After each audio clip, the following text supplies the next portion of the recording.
Good morning. Now we are going to start with the next topic, that is vaccination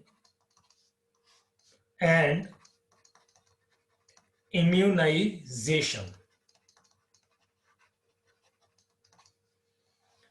तो vaccination and immunisation के ऊपर हम topic start करने जा रहे हैं. सो सबसे पहला क्वेश्चन है, what is a vaccine? Vaccine होती क्या है? Vaccine is a suspension of inactivated, या तो इनएक्टिवेटेड पैथोजेंस होते हैं, जो बीमारी फैलाने वाले ऑर्गेनिज्म है, पैथोजेंस, उनको इनएक्टिवेट किया हो जाता है, या फिर उनकी एंटीजेनिक प्रोटीन्स जो बीमारी फैलाती हैं, एंटीजेनिक प्रोटीन्स जो बीमारी फैलाने वाली प्रोटीन्स होती हैं पैथोजन की, तो उनके द्वारा जो सस्पेंशन तैयार होता है, जिसको हम विच इज टेकन ऑरली, या तो ईट करते हैं हम ऑरली, या फिर इंजेक्ट करते हैं बॉडी के अंदर, injected into the body, so as to provide immunity, so as to provide immunity for that pathogen. तो ये प्रॉपर एक डेफिनेशन है वैक्सीन की. तो वैक्सीन क्या होती है? It is a suspension. ये सस्पेंशन फॉर्म में होती है, या तो पैथोजन को इनएक्टिव फॉर्म में लेते हैं सस्पेंशन की फॉर्म में, या फिर उसकी वो प्रोटीन जो प्रोटीन बीमारी फैलाती है उसको हम एक्सट्रैक्ट करके सस्पेंशन बना के उसको ऑरली या उसको इंजेक्ट करवाते हैं एक पर्सन के अंदर, ताकि उसका इम्यून सिस्टम क्या हो जाए? एक्टिवेट उस पैथोजन के अगेंस्ट. तो उस चीज को क्या बोलते हैं? वैक्सीन. और इस प्रोसेस को क्या बोलते हैं? Process is called vaccination. The process of taking vaccine is termed as vaccination. Clear? तो फादर ऑफ इम्यूनोलॉजी किसको बोला जाता है? फादर ऑफ इम्यूनोलॉजी, जिन्होंने सबसे पहले इस प्रकार से वैक्सीन्स बना के देनी स्टार्ट करवाई, तो फादर ऑफ इम्यूनोलॉजी बोला जाता है एडवर्ड जेनर को. Edward Jenner. Edward Jenner is considered as the father of immunology. In 1796 Edward Jenner ने एक एक्सीडेंटली वैक्सीन तैयार कर दी. किस प्रकार से? उस टाइम पे काफी ज्यादा एपिडेमिक हो रही थी स्मॉल पॉक्स को लेके. There was an epidemic of smallpox. तो स्मॉल पॉक्स की एपिडेमिक फैल रही थी, लेकिन एडवर्ड जेनर ने ये नोटिस किया कि जो उसका मिल्क मेड था, जो उसका दूध देने वाला था, मिल्क मेड, उस मिल्क मेड की बॉडी के ऊपर काउ पॉक्स के निशान थे, काउ पॉक्स स्कार्स थे. मिल्क मेड की बॉडी के ऊपर काउ पॉक्स के स्कार्स थे, और मिल्क मेड को स्मॉल पॉक्स नहीं हो रहा था, उसको स्मॉल पॉक्स नहीं हो रहा था. तो एडवर्ड जेनर ने क्या किया कि मिल्क मेड के थ्रोट में से कुछ सेल्स लेके, थ्रोट में से कुछ सेल्स लेके, यानी कि कुछ टिश्यू लेके, उसको कल्चर करके एक बॉय के अंदर, 8 साल के लड़के के अंदर, 8 ईयर बॉय के अंदर इंजेक्ट कर दिया. जब 8 ईयर बॉय के अंदर इंजेक्ट किया, तो 8 ईयर बॉय को स्मॉल पॉक्स नहीं हुआ, उसको स्मॉल पॉक्स नहीं हुआ. तो ये क्या कारण रहा होगा? मिल्क मेड जब सारा दिन काउस के साथ रहता है, तो काउस को जो बीमारी होती है काउ पॉक्स, तो उसको भी होगी किसी टाइम पे मिल्क मेड को. तो उसके अंदर एंटीबॉडीज बन गई काउ पॉक्स के अगेंस्ट. तो मिल्क मेड के ब्लड के अंदर क्या थी? एंटीबॉडीज. एंटीबॉडीज अगेंस्ट काउपॉक्स, उसके अंदर काउपॉक्स के अगेंस्ट एंटीबॉडीज थी, तो इसी कारण उसको स्मॉल पॉक्स नहीं हो रहा था। अगर उसके थ्रोट के सेल्स को कल्चर करके हम यानी कि प्रिपेयर्ड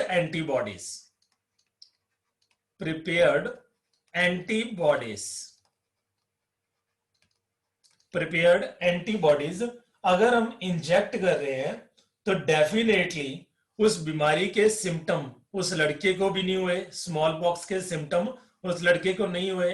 तो यहां से क्या कंसेप्ट अराइज हुआ, इम्यूनोलॉजी का कंसेप्ट अराइज हो गया, यानी कि इम्यून सिस्टम को कैसे स्ट्रॉन्ग किया जा सकता है। तो इसलिए एडवर्ड जेनर को हम क्या बोलते हैं, फादर ऑफ इम्यूनोलॉजी।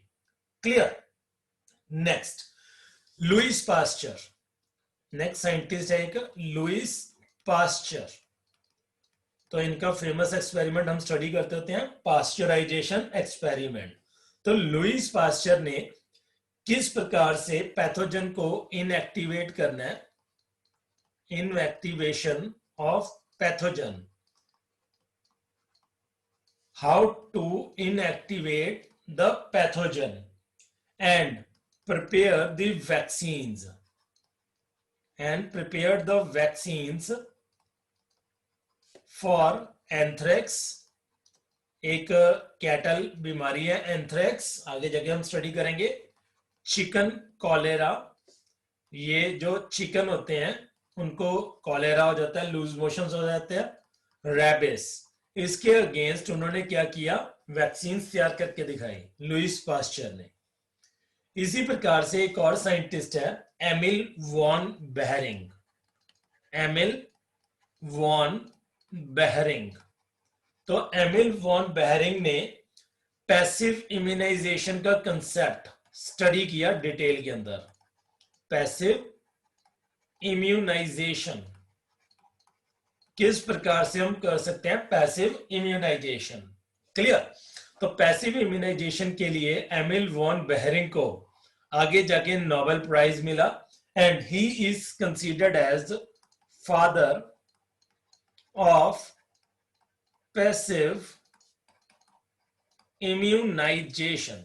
तो इनको फादर ऑफ पैसिव इम्यूनाइजेशन बोला जाता है, एमिल वॉन बेहरिंग को। Is it clear. तो नेक्स्ट चल रहे हैं हम प्रिंसिपल ऑफ वैक्सीनेशन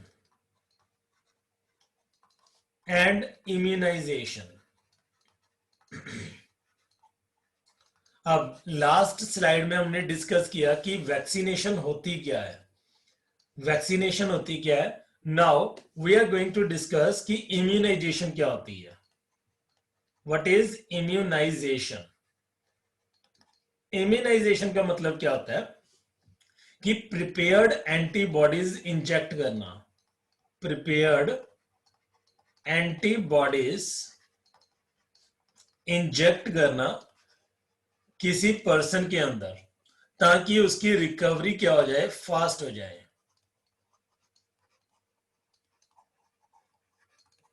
उसकी रिकवरी क्या हो जाए, फास्ट। फॉर एग्जाम्पल मान लीजिए कि किसी को कोई बीमारी हो गई, फॉर एग्जाम्पल डिप्थीरिया हो गया, डिप्थीरिया या फिर टेटनस की बीमारी हो गई। तो diphtheria and tetanus they may cause death in a very short time period. अगर उनका प्रॉपर क्योर ना किया जाए तो डिप्थीरिया टेटनस में क्या हो जाती है, डेथ हो जाती है।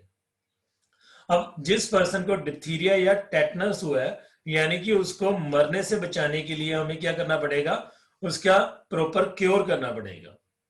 तो डिप्थीरिया या टेटनस के अगेंस्ट अगर हम प्रिपेयर्ड एंटीबॉडीज इंजेक्ट कर देते हैं उस पर्सन के अंदर जिनको डिप्थीरिया या टेटनस की बीमारी है, तो डेफिनेटली उनकी डेथ नहीं होगी। यानी कि हमने प्रिपेयर्ड एंटीबॉडीज किसी पर्सन से लेके, जो प्री फॉर्म्ड एंटीबॉडीज थी वो किसी पर्सन से लेके डायरेक्टली इंजेक्ट कर दी to the person bearing diphtheria और टेटनस। तो उसका डिप्थीरिया टेटनस क्या होना स्टार्ट हो जाएगा, क्योर होना स्टार्ट हो जाएगा। तो इस प्रोसेस को क्या बोलते हैं? इम्यूनाइजेशन। इस इम्यूनाइजेशन के द्वारा जो इम्यूनिटी डेवलप होती है वो कौन सी इम्यूनिटी डेवलप होती है? पैसिव इम्यूनिटी, जो हमने लास्ट वीडियो के अंदर डिस्कस किया था अबाउट पैसिव इम्यूनिटी के बारे में। तो यहां पे एक केस हिस्ट्री बताता हूं मैं आपको पैसिव इम्यूनाइजेशन की। पैसिव इम्यूनाइजेशन जो अभी हमने डिस्कस किया एमएल वॉन बेहरिंग के बारे में, साइंटिस्ट थे एमएल वॉन बेहरिंग। तो इन्होंने क्या देखा, इनके पास एक नौकरानी काम कर रही थी, उसकी एक बेटी थी, उसकी एक लड़की थी। तो तकरीबन 10 साल की उसकी बेटी को, 10 साल की एक फीमेल चाइल्ड को बीमारी हो गई डिप्थीरिया की। डिप्थीरिया की। अब डेफिनेटली वो मरने वाली थी, 10 साल की वो जो लड़की थी वो मरने वाली थी डिप्थीरिया के कारण। तो एमिल वॉन बेहरिंग ने क्या किया, एक एक्सपेरिमेंट किया, उसके पेरेंट्स की कंसेंट लेके उसके ऊपर एक एक्सपेरिमेंट किया। उसके ब्लड को, उस लड़की के ब्लड को लेके एक शीप के अंदर इंजेक्ट कर दिया। तो ब्लड को लेके उस शीप के अंदर इंजेक्ट कर दिया। ये ब्लड किसका था? उस लड़की का, जो 10 साल की लड़की इंफेक्टेड थी विद डिप्थीरिया। तो ब्लड लेके इंजेक्ट कर दिया into the sheep and waited for some time. कुछ टाइम वेट करने के बाद उसने शीप का ब्लड लेके उसमें से सीरम अलग कर लिया। तो ब्लड सीरम अलग करके इसका एक इंजेक्शन किसको लगा दिया? इस लड़की को लगा दिया। Injected the serum to the female child which was suffering from diphtheria. तो फाइनली उसने क्या नोटिस किया कि वो लड़की का जो डिप्थीरिया था वो क्योर होना शुरू हो गया, क्योर ऑफ डिप्थीरिया। तो डिप्थीरिया उसका खत्म होना शुरू हो गया। तो इसने सिर्फ एक लड़की के ऊपर एक्सपेरिमेंट नहीं किया, कुछ और पर्सन्स के ऊपर भी एक्सपेरिमेंट किया एंड फाइनली उन्होंने पैसिव इम्यूनाइजेशन का कंसेप्ट दे दिया। इसीलिए हम एमिल वॉन बेहरिंग को क्या बोलते हैं? Father of passive immunization. Is it clear? तो ये था इम्यूनाइजेशन का कंसेप्ट। तो principle of vaccination and principle of immunization ये किस चीज पे डिपेंड करता है? तो इसका प्रिंसिपल क्या रहता है? जैसे हमने कुछ पहले वीडियोस में डिस्कस किया था कि फर्स्ट रिस्पॉन्स होता है जब कोई हमें बीमारी लगती है, पहली बार फर्स्ट टाइम जब हमें बीमारी लगती है तो उस टाइम पे जो हमारी बॉडी का रिस्पॉन्स होता है उसको क्या बोलते हैं हम? First response.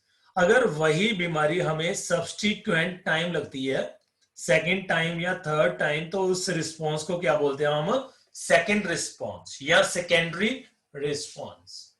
तो फर्स्ट रिस्पॉन्स के टाइम पे ना मेमोरी सेल्स होते हैं और ना ही इफेक्टर सेल्स होते हैं, यानी कि किलर सेल्स भी नहीं होते उस टाइम पे, कुछ भी नहीं होता। लेकिन सेकेंड रिस्पॉन्स के टाइम पे जो मेमोरी सेल्स हैं वो प्रेजेंट होते हैं। Memory cells are present. अगर मेमोरी सेल्स प्रेजेंट है तो डेफिनेटली मेमोरी सेल्स क्या करेंगे? They would form immediately the effector cells. तो वो एकदम क्या करेंगे? इफेक्टर सेल्स की सिंथेसिस शुरू करवा देंगे। तो हमें दूसरी बार बीमारी से रिकवर करना क्या हो जाता है? इजी, क्योंकि उस टाइम पे ऑलरेडी मेमोरी सेल्स बड़े होते हैं। तो इसी प्रिंसिपल पे वैक्सीनेशन या इम्यूनाइजेशन डिपेंड करता है। ताकि हम अगर वैक्सीनेशन करवाते हैं तो वैक्सीनेशन के टाइम पे हम इनएक्टिवेटेड पैथोजेंस को इंजेक्ट करते हैं बॉडी के अंदर, या बीमारी फैलाने वाली प्रोटीन्स को इंजेक्ट करते हैं बॉडी के अंदर, या ऑरली लेते हैं ताकि हमें बीमारी हो जाए और हमारी बॉडी के अंदर एक्टिव इम्यूनिटी डेवलप हो जाए। तो लास्ट वीडियो के अंदर हमने एक्टिव एंड पैसिव इम्यूनिटी के बारे में डिस्कस किया था। तो वैक्सीनेशन से क्या डेवलप होता है? वैक्सीनेशन से डेवलप होती है active immunity. While immunization process से क्या होता है, हम प्रिपेयर्ड एंटीबॉडीज इंजेक्ट कर रहे हैं सो दैट द रिकवरी में बी फास्टर, तो रिकवरी क्या हो जाए, जल्दी हो जाए। तो इसके अंदर हम क्या कर रहे हैं, पैसिव इम्यूनिटी को डेवलप कर रहे हैं, passive immunity. So it means active and passive immunity को डेवलप किया जा रहा है वैक्सीनेशन के द्वारा या इम्यूनाइजेशन के द्वारा। तो थोड़ा सा ही फर्क होता है एक्टिव एंड पैसिव इम्यूनिटी का। एक्टिव इम्यूनिटी हमारी बॉडी की अपनी इम्यूनिटी होती है, पैसिव इम्यूनिटी हम बाहर से इंजेक्ट करवाते हैं। तो ये प्रिंसिपल रहता है हमारा एक्टिव एंड पैसिव इम्यूनिटी के अंदर। क्लियर? तो यहीं पे हम डिस्कस कर रहे हैं about the types of vaccine. तो वैक्सीन की कितनी टाइप्स होती हैं? There are 3 types of vaccines. The first generation vaccines.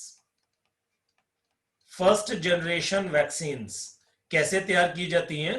जब कैसे तैयार की गई थी फर्स्ट जनरेशन वैक्सीन, जो भी पैथोजन होता है, बीमारी फैलाने वाला ऑर्गेनिज्म होता है, उस ऑर्गेनिज्म को एज अ होल यूज किया जाता है। होल ऑर्गेनिज्म इज यूज्ड, पूरे का पूरा ऑर्गेनिज्म यूज किया जाता है, ईदर लाइव, या तो जिंदा यूज किया जाता है, और वीकंड, वीक करके। क्लियर? तो जब ये हमारी बॉडी के अंदर जाता है तो उस टाइम पे हमें क्या करता है, एक्टिव इम्यूनिटी बनाने में रोल प्ले करता है। तो इसकी क्या एग्जांपल्स रहेंगी? जैसे स्मॉल पॉक्स के अगेंस्ट वैक्सीन तैयार की गई, या oral polio vaccine, oral polio vaccine के अगेंस्ट जो हमने वैक्सीन तैयार की, या bacillus Calmette Guérin, bacillus Calmette Guérin हमने वैक्सीन तैयार की। तो इस तरह की वैक्सीन्स क्या आ जाती हैं फर्स्ट जनरेशन वैक्सीन्स के अंदर। फिर उसके बाद सेकंड कैटेगरी क्या है, second generation vaccines. Second generation vaccines के अंदर हम क्या करते हैं, एक सिर्फ प्रोटीन जो एंटीजेनिक प्रोटीन होता है, एंटीजेनिक प्रोटीन, बीमारी फैलाने वाला जो प्रोटीन होता है एंटीजेनिक प्रोटीन, उसको ही इंजेक्ट करते हैं, दैट इज ओनली इंजेक्टेड। तो फर्क क्या रहेगा, जो फर्स्ट जनरेशन वैक्सीन होती हैं उनके इफेक्ट तो होते ही होते हैं, यानी कि पॉजिटिव काम तो वो करती हैं, साथ में साइड इफेक्ट भी काफी होते हैं। जो सेकेंड जनरेशन वैक्सीन होती हैं उनके इफेक्ट क्या हो गए, इंक्रीज हो गए। इफेक्ट क्या हो गए, इंक्रीज, वाइल साइड इफेक्ट क्या हो जाते हैं, decrease. Side effects are decrease. तो इसकी एग्जांपल क्या रहती है, इसकी एग्जांपल है like hepatitis B vaccine, hepatitis B vaccine. Clear? And third category is the third generation vaccine, third generation vaccines. तो third generation vaccines are highly potent, यानी कि इनके सिर्फ क्या होते हैं, इफेक्ट, इनके इफेक्ट्स क्या कर दिए हमने, मैक्सिमाइज कर दिए, मैक्सिमाइज, और साइड इफेक्ट क्या कर दिए इनके, मिनिमाइज। साइड इफेक्ट क्या हो गए, मिनिमम। क्लियर? तो इस तरह की वैक्सीन्स को क्या बोलते हैं हम, third generation vaccines, also known as DNA vaccines, क्योंकि इनको सिंथेटिकली प्रिपेयर किया जाता है, they are prepared synthetically using recombinant DNA technology. तो रिकॉम्बिनेंट डीएनए टेक्नोलॉजी को यूज करके हम सिंथेटिक वैक्सीन तैयार करते हैं। जो सेकंड जनरेशन वैक्सीन हैं वो भी रिकॉम्बिनेंट डीएनए टेक्नोलॉजी से तैयार किया जाता है, लेकिन वो सिंथेटिक नहीं होती, वो लेबोरेटरी में जरूर तैयार की गई है, लेकिन दे आर नॉट सिंथेटिक। तो ये नॉट सिंथेटिक। जैसे ह्यूमलिन की हम एग्जांपल स्टडी करते हैं, तो ह्यूमन की इंसुलिन लेके उसको प्रिपेयर किया जाता है आरडीटी टेक्नोलॉजी के द्वारा, तो उस तरह की वैक्सीन होती हैं second generation vaccine. Third generation vaccine ये प्योरली सिंथेटिक होती हैं, लेबोरेटरी में प्रिपेयर की जाती हैं। Clear? For example third generation vaccine की आप एग्जाम्पल याद रखना है, एक leukaemia virus, leukaemia virus vaccine. Is it clear? So this was all about the vaccination and immunization. Now we are going to discuss about lymphoid organs. Lymphoid organs के बारे में हम डिस्कस करने जा रहे हैं। lymphoid organs ये हमारी बॉडी का इम्यून सिस्टम बनाते हैं, तो इनको इम्यून सिस्टम ऑफ बॉडी भी बोला जाता है, immune system of body. Clear? अब लिम्फॉइड ऑर्गन में क्या क्या आ जाता है, जैसे लिम्फॉइड टिश्यू आ जाता है या लिम्फ ऑर्गन्स आ जाते हैं, लिम्फ ऑर्गन्स या लिम्फ टिश्यू आ जाता है, या फिर हमारी बॉडी के कुछ सेल्स आ जाते हैं जो लिम्फ मैन्युफैक्चर करने में रोल प्ले करते हैं। तो ये क्या होते हैं, सारे लिम्फाइड ऑर्गन्स। तो जहां पे लिम्फ बनता है, लिम्फोसाइट्स प्रोलिफरेट होते हैं या वो फंक्शनल बनते हैं, उन ऑर्गन्स को क्या बोल देते हैं हम, lymphoid organs. Lymphoid organs are of two types, they are of two types, the primary lymphoid organs, primary lymphoid organs and the secondary lymphoid organs. Primary lymphoid organs का मतलब क्या होता है, they are the organs which are associated with the manufacturing, manufacturing यानी कि sales बनते हैं यहां पे प्राइमरी लिम्फॉइड ऑर्गन्स के अंदर इमैच्योर फॉर्म में। Just hold on. तो प्राइमरी लिम्फॉइड ऑर्गन्स क्या करते हैं, primary lymphoid organs where the immature lymphocytes differentiate, तो जो इमेच्योर लिम्फोसाइट्स होते हैं वो डिफरेंशिएट करते हैं इनटू एंटीजन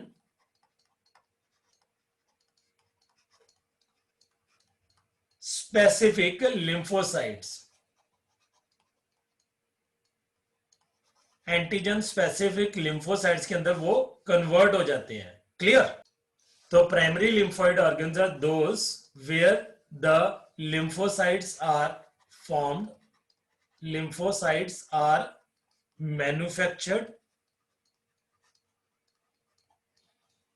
बनते हैं, बनने के बाद वो डिफरेंशिएट हो जाते हैं, मतलब वो अलग अलग तरह के बन जाते हैं, डिफरेंशिएट हो जाते हैं और अपने एक पर्टिकुलर एंटीजन को वो क्या कर सकते हैं, रिकॉग्नाइज कर सकते हैं।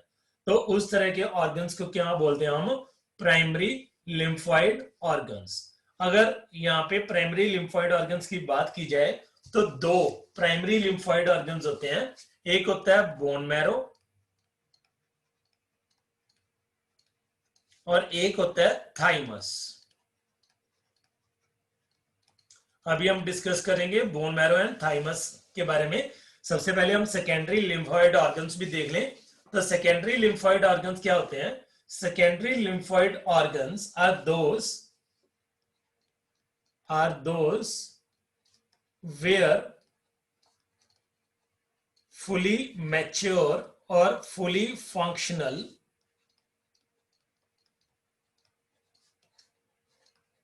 lymphocytes migrate, जहां पे फुली मैच्योर या फुली फंक्शनल लिम्फोसाइट्स चले जाते हैं, एंड इंटरेक्ट विद एंटीजन। तो जो भी एंटीजन है, जो भी फॉरेन पार्टिकल है, जो बीमारी फैलाने वाला एंटीजेनिक प्रोटीन है, तो वहां पे जाके उसके साथ इंटरेक्ट करते हैं, so that effector lymphocytes, effector lymphocytes, effector का मतलब क्या होता है, किलर लिम्फोसाइट्स। किलर लिम्फोसाइट्स क्या हो जाए, मैन्युफैक्चर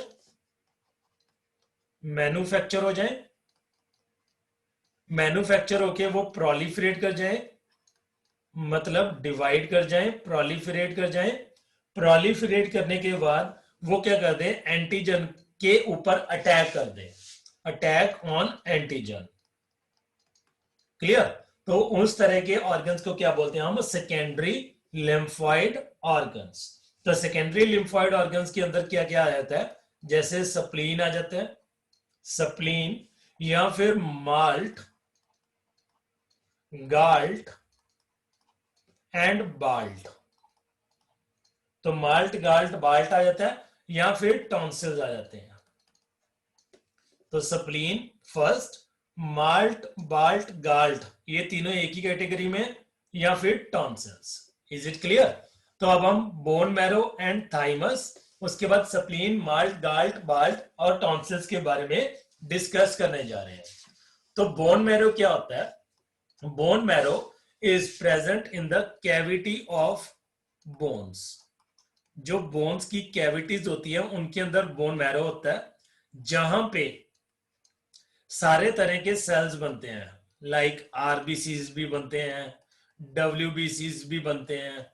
तो आरबीसीज को बनाने वाले बोन मैरो को क्या बोलते हैं हम, red bone marrow, red bone marrow. While WBC बनाने वाले बोन मैरो को हम क्या बोलते हैं, येलो और white bone marrow.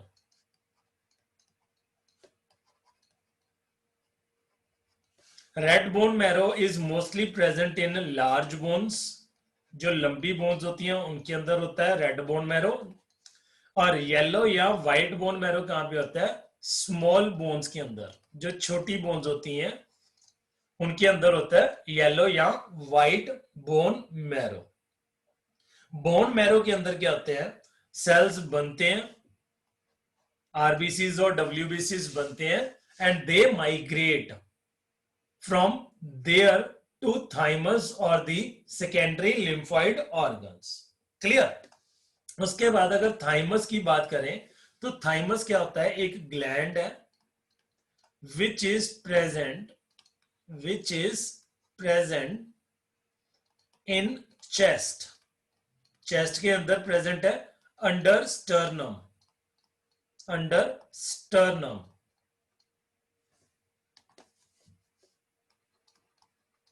Above heart, heart के ऊपर है, स्टर्नम के नीचे है। तो ये ग्लैंड एक ऐसा ग्लैंड है जो डीजेनरेट करता है with ageing, degenerates with ageing. जैसे जैसे एज बढ़ती है इंसान की, तो एजिंग के साथ साथ ये क्या हो जाता है, डीजेनरेट होना शुरू हो जाता है। तो यहाँ पे क्या होता है, यहाँ पे जैसे टी, टी वर्ड हमारे टी लिम्फोसाइट्स में भी लगा होता है। तो यहाँ पे मैच्योरेशन होती है, मैच्योरेशन ऑफ टी लिम्फोसाइट्स अकर। तो यहाँ पे टी लिम्फोसाइट्स की मैच्योरेशन होती है। Clear. Which helps in the immune system. तो ये इम्यून सिस्टम में रोल प्ले करते हैं। एक यहाँ पे सेकेंडरी सेक्स ऑर्गन में और ऐड करिए, lymph nodes, lymph nodes, lymph nodes, spleen, MALT, GALT, BALT and tonsils. तो लिम्फ नोड्स क्या होती हैं, हमारे लिम्फेटिक सिस्टम के अंदर, जो हमारा लिम्फेटिक सिस्टम होता है उसके कुछ कुछ डिस्टेंस के ऊपर, स्मॉल डिस्टेंसेस के ऊपर नोड्स लगी होती हैं, जिनको क्या बोलते हैं हम, लिम्फ नोड्स। तो ये लिम्फ नोड्स कैसे काम करती हैं, they act like filters of micro organisms. तो ये माइक्रो ऑर्गेनिजम्स को फिल्टर करने के लिए रोल प्ले करती हैं लिम्फ नोड्स। तो वहां पे जो माइक्रो ऑर्गेनिजम्स है उनको किल किया जाता है, उनको किल किया जाता है, उनको मारा जाता है वहां पे। Clear. Next is the spleen. Spleen ये एक बीन शेप्ड ऑर्गन है, बीन शेप्ड ऑर्गन, जो कहां पे प्रेजेंट होता है, पैनक्रियास के पीछे, beside pancreas, located beside pancreas. तो स्प्लीन को हम क्या बोल देते हैं, graveyard of RBCs, graveyard of RBCs भी बोला जाता है इसको, या ग्रेवयार्ड ऑफ सेल्स भी बोला जाता है। तो ये क्या करता है, जो भी हमें पैथोजन होता है उसकी फेगोसाइटोसिस करवा देता है, फेगोसाइटोसिस ऑफ पैथोजेंस। तो जो भी पैथोजन होता है वो ब्लड स्ट्रीम के द्वारा जब स्प्लीन से पास करता है तो स्प्लीन उसको ट्रैप करके उसको किल कर देता है। क्लियर। नेक्स्ट स्लाइड में कर रहा हूं मैं माल्ट। माल्ट का मतलब क्या होता है, म्यूकोसा एसोसिएटेड लिम्फोइड टिश्यू, ये होता है माल्ट। बाल्ट का मतलब क्या होता है, bronchial associated, bolt means bronchial associated lymphoid tissue, और इसी प्रकार से होता है गाल्ट। गाल्ट का मतलब क्या होता है, गट एसोसिएटेड लिम्फोइड टिश्यू। तो म्यूकोसा, और नाम से पता चल रहा है म्यूकोसा। तो जैसे मैंने पहले भी बताया था कि जहां पे भी म्यूकस बनती है वहां पे कौन से सेल्स होते हैं, म्यूकोसा सेल्स। जो हमारी इनर लाइनिंग होती है वो म्यूकोसा की होती है। तो म्यूकस सिक्रीटिंग सेल्स की बात हो रही है यहां। म्यूकस सिक्रीटिंग सेल्स क्या रिलीज करते हैं, म्यूकस। म्यूकस क्या करती है, ट्रैप कर लेती है माइक्रो ऑर्गेनिजम्स को, और ट्रैप करने के बाद उनको किल कर देती है। तो माइक्रो ऑर्गेनिजम्स की डेथ हो जाती है after trapping inside the mucus. तो म्यूकस कहां पे प्रेजेंट हो सकती है, म्यूकस सिक्रेटिंग सेल्स कहां कहां पे हो सकते हैं, जैसे रेस्पिरेटरी सिस्टम में। अगर वो रेस्पिरेटरी सिस्टम में है तो उनको क्या बोल देते हैं, ब्रोंकियल एसोसिएटेड लिम्फोइड टिश्यू बोल देते हैं। या फिर गैस्ट्रो इंटेस्टिनल ट्रैक के अंदर, अगर वो गैस्ट्रो इंटेस्टिनल ट्रैक के अंदर है तो उसको क्या बोल देते हैं, गट एसोसिएटेड लिम्फोइड टिश्यू बोल देते हैं। या फिर कहां पे होते हैं, यूरिनो जिनाइटल ट्रैक्ट के अंदर, यूरिनो जिनाइटल ट्रैक्ट के अंदर, तो उनको हम म्यूकोसा एसोसिएटेड लिम्फोइड टिश्यू के अंडर ही कंसीडर करते हैं। क्लियर। तो यहाँ पे सारा क्या आ गया, म्यूकस के बारे में आ गया। तो जहां पे भी म्यूकस सिक्रीट हो रही है उनको क्या बोलते हैं हम, माल्ट, बाल्ट एंड गाल्ट। तो ये था माल्ट, गाल्ट एंड बाल्ट के बारे में। Is it clear. नेक्स्ट, तो नेक्स्ट हम कर रहे हैं टॉन्सिल्स के बारे में, लास्ट टॉपिक टॉन्सिल्स। अब टॉन्सिल्स क्या होते हैं, they are the masses of the lymphoid tissue, they are the mass और group of lymphoid tissue.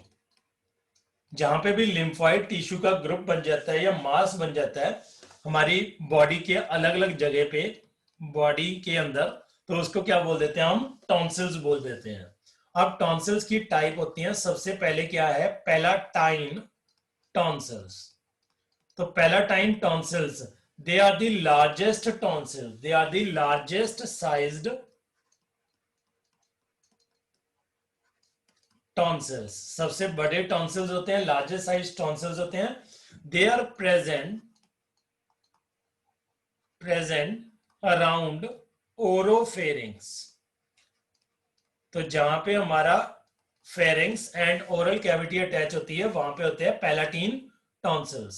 Second type is the pharyngeal tonsils, pharyngeal tonsils. Pharyngeal tonsils, they are present in the posterior wall of pharynx। तो pharynx गले के पीछे वाली side में होते हैं, pharynx के पीछे posterior साइड पे प्रेजेंट होते हैं pharyngeal tonsils। And third tonsils are the lingual tonsils। Lingual tonsils, ये नाम से ही पता चल रहा है, they are present in the posterior wall और पार्ट ऑफ टंग। तो जो टंग होती है, टंग के लास्ट पार्ट में जो डॉर्सल पार्ट होता है या पोस्टीरियर पार्ट होता है, तो वहां पे क्या प्रेजेंट होते हैं, lingual tonsils. So students, this was all about the vaccination, immunization, then about the lymphoid organs which are present in the body, which constitutes our immune system, divided into two, primary and secondary. तो primary के अंदर immature lymphocytes differentiate करके antigen specific में convert होते हैं, while secondary lymphoid organs के अंदर जो फुली मैच्योर फंक्शनल लिम्फोसाइट्स हैं वो अपनी जगह पे पहुंच के एंटीजन के साथ इंटरेक्ट करते हैं ताकि वो इफेक्टर या किलर लिम्फोसाइट्स प्रोड्यूस करके एंटीजन के ऊपर अटैक कर सके। तो यहाँ पे हमने bone marrow, thymus, which are considered under primary lymphoid organs, उनके बारे में डिस्कशन की। Lymph node, spleen, MALT, GALT, BALT and tonsils which are considered in under the secondary lymphoid organs, वो हमने डिस्कस किया डिटेल के अंदर। तो ये था हमारा all about the lymphatic system as well as the immune system. Clear? तो लास्ट जो हमारा अब रह गया टॉपिक वो है disorders of the immune system. तो नेक्स्ट वीडियो के अंदर हम डिसऑर्डर्स को डिस्कस करेंगे जो इम्यून सिस्टम के साथ लिंक्ड डिसऑर्डर्स होते हैं। तो मिलते हैं नेक्स्ट वीडियो में। Till then thank you and have a nice day. Bye bye.